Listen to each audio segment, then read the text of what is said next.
శ్రీ గురుభ్యో నమః. హరి ఓం. అందరికీ నమస్కారం. ఈ లోకములో ఇద్దరు పురుషులున్నారు. వారు క్షరుడు, అక్షరుడు. దేహాభిమానం కలవాడిని క్షరుడు అంటారు. దేహములో ఉన్న ఆత్మస్వరూపాన్ని అక్షరుడు అని అంటారు. ఈ అధ్యాయం పేరు పురుషోత్తమ యోగము అని అంటారు. అసలు పురుషోత్తములు ఎవరు అనే విషయాన్ని గురించి ఇక్కడి నుండి వివరించాడు కృష్ణ పరమాత్మ.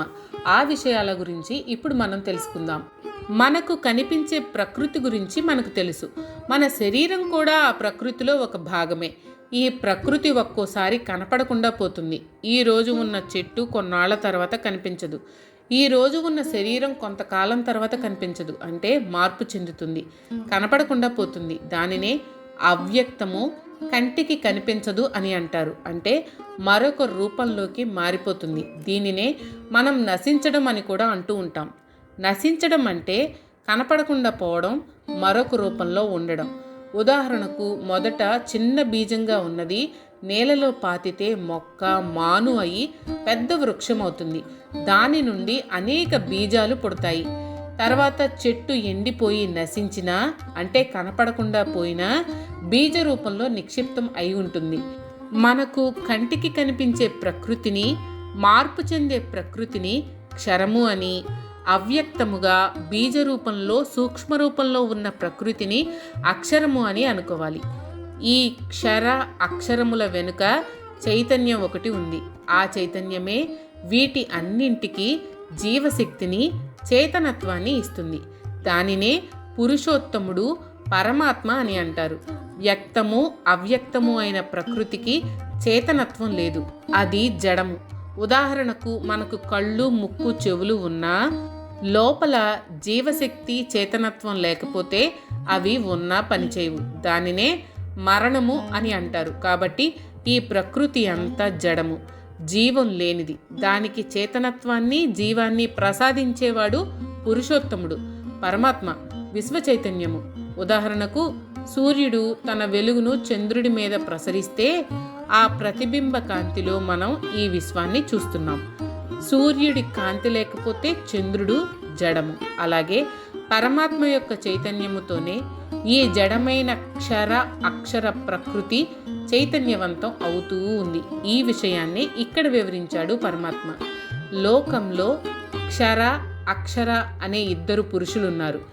ఈ లోకంలో ఉన్న చరాచర భూతకోటి అంటే వ్యక్త పదార్థం, అంటే కంటికి కనపడే పదార్థం అంతా క్షర పురుషుడు అయితే, వాటిలో అంతర్లీనంగా అవ్యక్తంగా కంటికి కనపడకుండా ఉన్న అవ్యక్త పదార్థము అక్షర పురుషుడు అని అంటారు. ఈ రెండింటికి జీవశక్తిని, అంటే కదిలే శక్తిని ఇచ్చేదే విశ్వ చైతన్యము. దానినే పురుషోత్తముడు, భగవంతుడు, పరమాత్మ అని మనం పిలుచుకుంటూ ఉంటాం. ఎవరైతే ఈ మూడు లోకాలలో చైతన్య రూపుడిగా ప్రవేశించి అంతటా నిండి ఉన్నాడో, ఈ లోకాలను భరిస్తున్నాడో, అటువంటి అవ్యయుడు, సకల జగత్తుకు ఈశ్వరుడు, క్షర అక్షరముల కంటే వేరైనవాడు అయిన పురుషుడిని పురుషోత్తముడు, పరమాత్మ అని అంటారు. ఇంతకుముందు క్షరము అక్షరముల కంటే అన్యమైనది, అంటే వేరైనది మరొకటి ఉంది.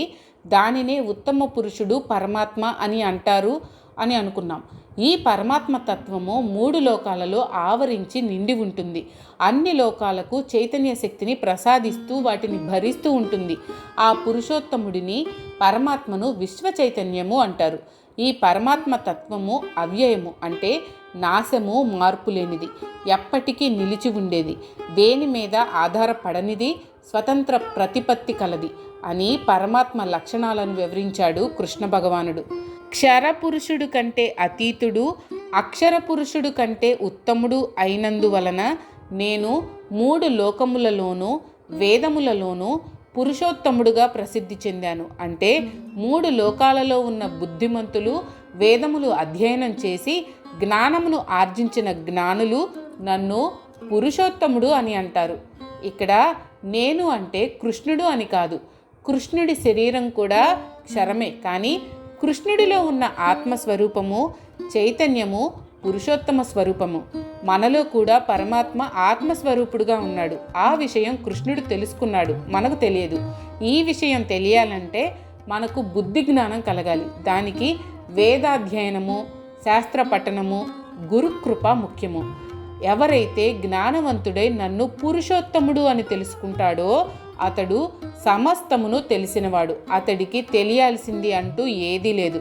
అతడు నన్ను నిర్మలమైన మనస్సుతో భజిస్తాడు, ఆరాధిస్తాడు. ఇక్కడ ఒక విచిత్రమైన పదం వాడారు, అసమ్మూఢ అని. మూఢుడు అంటే మూర్ఖుడు. వాడికి తెలియదు, ఒకరు చెబితే వినడు.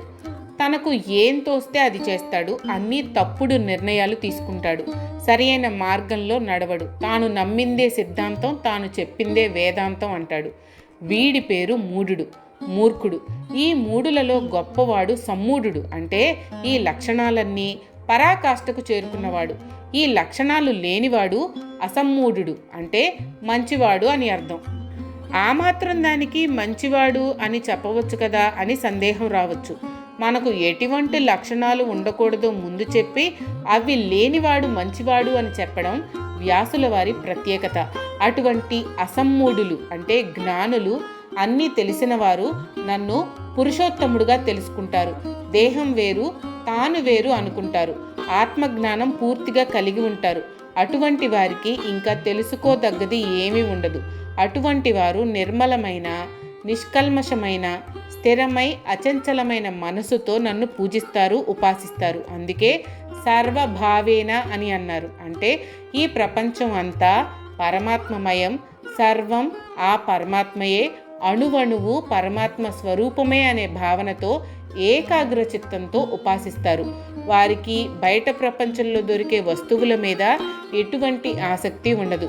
ఒకవేళ ఉన్నా పరిమితంగా కావలసినంత వరకే ఉంటుంది. బాహ్య ప్రపంచంలో దొరికే పదార్థాలు, వస్తువులు అన్నీ అశాశ్వతాలు అని తెలుసుకుంటాడు. అప్పుడు అతని మనస్సు ఆత్మయందు స్థిరమై ఉంటుంది. మనస్సు ఎల్లప్పుడూ పరమాత్మనే ధ్యానిస్తూ ఉంటుంది. అతనికి మరొక ఆలోచనే ఉండదు.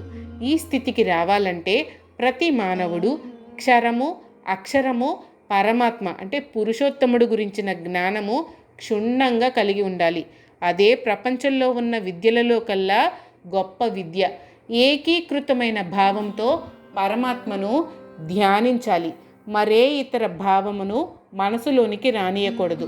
పరమాత్మ మీద పరిపూర్ణమైన, అనన్యమైన, ఏకాగ్రమైన భక్తి, విశ్వాసం కలిగి ఉండాలి. భక్తి భావము ఒకటిగా ఉండాలి. పరమాత్మ యందు భక్తి, ప్రాపంచిక విషయాల మీద భావానురక్తి కలిగి ఉండకూడదు. దానిని అనన్య భక్తి, ఏకాగ్ర భక్తి అనరు. ఇది ఒక రోజులో సాధ్యమయ్యే పనే కాదు. నిరంతర అభ్యాసం, సాధన అవసరం. దానికి మనం ఈ రోజు నుండే మొదలు పెట్టాలి, ప్రయత్నం చేయాలి. ఈ జన్మలో కాకపోయినా తర్వాత జన్మలలోనైనా ఫలిస్తుంది అని పరమాత్మ స్వరూపుడు అయిన కృష్ణుడు మనకు హామీ ఇస్తున్నాడు. ఓ అర్జున, ఇప్పటిదాకా నీకు నేను చెప్పిన శాస్త్రము అతి రహస్యము. నీ మీద నాకు ఉన్న వాత్సల్యముతో నేను నీకు ఉపదేశించాను.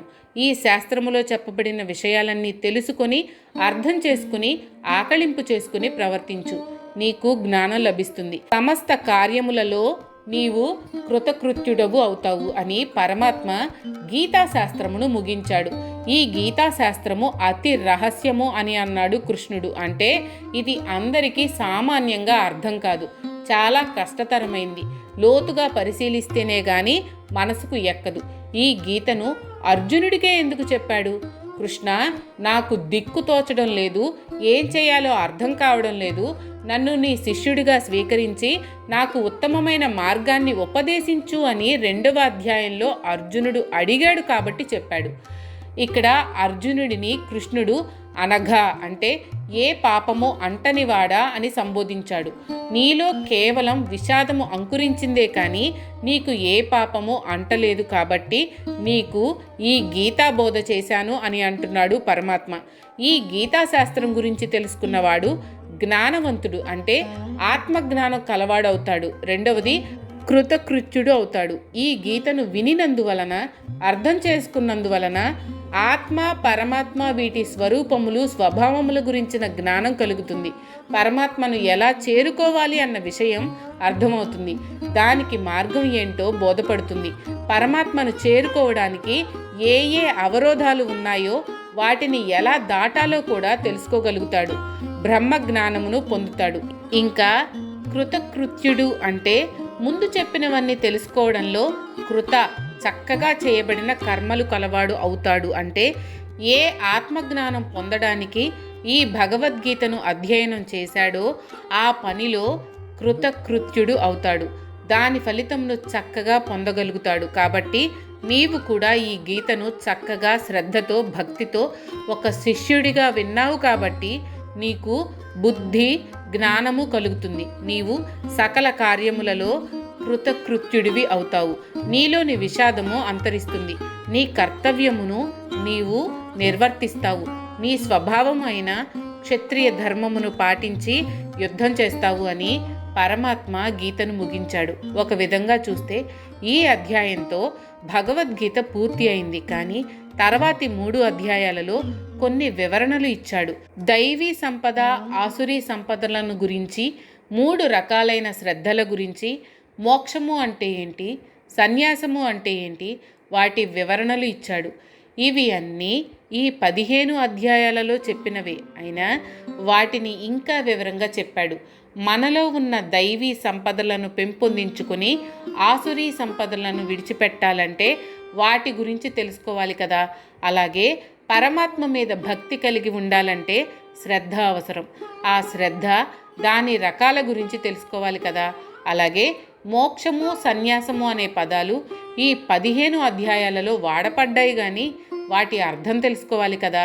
అందుకని 16, 17, 18 ఈ 3 అధ్యాయాలలో వాటి గురించి, ఇంకా ఈ 15 అధ్యాయాలలో చెప్పకుండా మిగిలిన వాటి గురించి చక్కగా వివరించారు. వాటి గురించి కూడా మనం తెలుసుకోవడానికి ప్రయత్నం చేద్దాం. ఉపనిషత్తుల యొక్క, బ్రహ్మ విద్య యొక్క, యోగశాస్త్రము యొక్క సారమైన భగవద్గీతలో 15వ అధ్యాయము పురుషోత్తమ ప్రాప్తి యోగము సంపూర్ణము. ఓం తత్సత్, ఓం తత్సత్, ఓం తత్సత్. జై శ్రీకృష్ణ. మీకు కనుక ఈ వీడియో నచ్చినట్లయితే లైక్ చేయండి. అలాగే మీ ఫ్యామిలీ అండ్ ఫ్రెండ్స్కి షేర్ చేయండి. ఛానల్లో కొత్త నోటిఫికేషన్స్ కోసం సబ్స్క్రైబ్ చేయండి. అలాగే పక్కనే ఉన్న బెల్ ఐకాన్ని ట్యాప్ చేయండి.